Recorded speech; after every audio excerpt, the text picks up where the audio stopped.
সুপ্রিয় দর্শকবৃন্দ, আসসালামু আলাইকুম রহমতুল্লাহি ওবারাকাতু। পরকীয়ায় ঘর ছাড়া ফিরতে চাইলেও রাজি নন স্বামী, কান্না করে ভাইরাল নারী। দৈনিক যায় দিন পত্রিকায় এরকম একটি খবর প্রকাশিত হয়েছে। খবরটির বিস্তারিত বলা হয়েছে, ভালোবাসার নামে প্রতারণা, পরিবার ভাঙনের করুণ পরিণতি। সম্প্রতি এমনই এক নাটকীয় ও আবেগ ঘন ঘটনার ভিডিও ভাইরাল হয়েছে সামাজিক যোগাযোগ মাধ্যমে। পরকীয়ার কারণে স্বামী সন্তানকে ছেড়ে পালানো এক নারী প্রেমিকের প্রতারণা বুঝতে পেরে ফিরে আসতে চাইলেও স্বামীর একটুখানি মন গলেনি। তিনি স্পষ্ট জানিয়ে দিয়েছেন, আমি মরে গেলেও ওকে আর ঘরে তুলব না। ঘটনাটি ঘটেছে থানার ভেতরে, যেখানে এক নারীর কান্নায় ভারী হয়ে ওঠে পরিবেশ।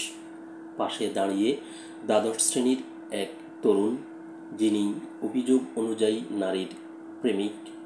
চেয়ারে বসা পুরুষটি ওই নারীর স্বামী, আর তার কোল ঘেঁষে দাঁড়িয়ে আছে 4 বছরের কন্যা সন্তান। জানা গেছে, স্বামী কর্মসূত্রে বাইরে থাকার সুযোগে ওই নারীর জীবনে আসে কিশোর প্রেমিক। শুরু হয় ঘনিষ্ঠ সম্পর্ক, যা গড়ায় পালিয়ে যাওয়ার সিদ্ধান্তে। ঘর, স্বামী, এমনকি ছোট্ট মেয়েটিকেও রেখে প্রেমিকের হাত ধরে উধাও হন তিনি।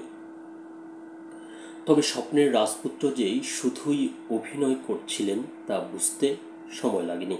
প্রতারণার জালে জড়িয়ে পড়ে ছিন্নমূল হন নারীটি। তৎক্ষণাৎ সিদ্ধান্ত নেন ফিরে যাবেন সেই গড়ে যেখানে ছিল নির্ভরতা আর ভালোবাসা। কিন্তু জীবন্ত সিনেমা নয়। স্বামী ততদিনে মন থেকে তাকে মুছে ফেলেছেন। থানার মেঝেতে বসে নারীর কান্না, স্বামীর পা জড়িয়ে আকুতি, আমাকে মাফ করে দিন, আরেকবার সুযোগ দিন। কিন্তু পুরুষটির ঠান্ডা কণ্ঠে বজ্রাঘাত, মরে গেলেও আর ঘরে তুলব না। ভিডিওটি এক্স এর জনপ্রিয় হ্যান্ডেল ঘরকা কালিশ থেকে ছড়িয়ে পড়ে মুহূর্তের মধ্যে। নেটিজনদের প্রতিক্রিয়া দুই মেরুতে বিভক্ত। কেউ লিখেছেন, ভুলের শাস্তি এমনই হওয়া উচিত। আবার কেউ বলছেন, ভুল তো মানুষেরই হয়, যদি নারী অনুতপ্ত হয় তাহলে ক্ষমা করা যেত না। এই ঘটনায় উঠে এসেছে ভালোবাসা, বিশ্বাসঘাতকতা, ক্ষমা আর পরিবারের বাস্তব চিত্র। সামাজিক মাধ্যমে চলছে তীব্র বিতর্ক, কে ঠিক কে ভুল। তবে বাস্তবতা হলো, এই এক নারীর সিদ্ধান্ত বদলে গেছে 3টি প্রাণের ভাগ্য। খবরটি পর্যন্তই ছিল। তো যেটি বলতে হয় সেটি হচ্ছে যে, পরকীয়া কীরকম মানুষের জীবনকে অশান্ত করে তোলে।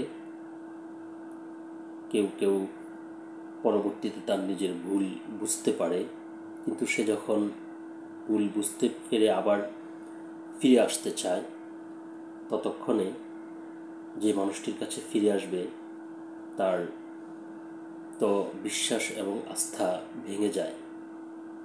সামাজিক মর্যাদার ভয়েও সে ওই ব্যক্তিকে আর ফিরত নিতে পারে না। সবচেয়ে বড় কথা হচ্ছে, আগের সেই বিশ্বাস আর ঠিক থাকে না। তো সকলে ভালো থাকবেন, সুস্থ থাকবেন। আল্লাহ হাফেজ।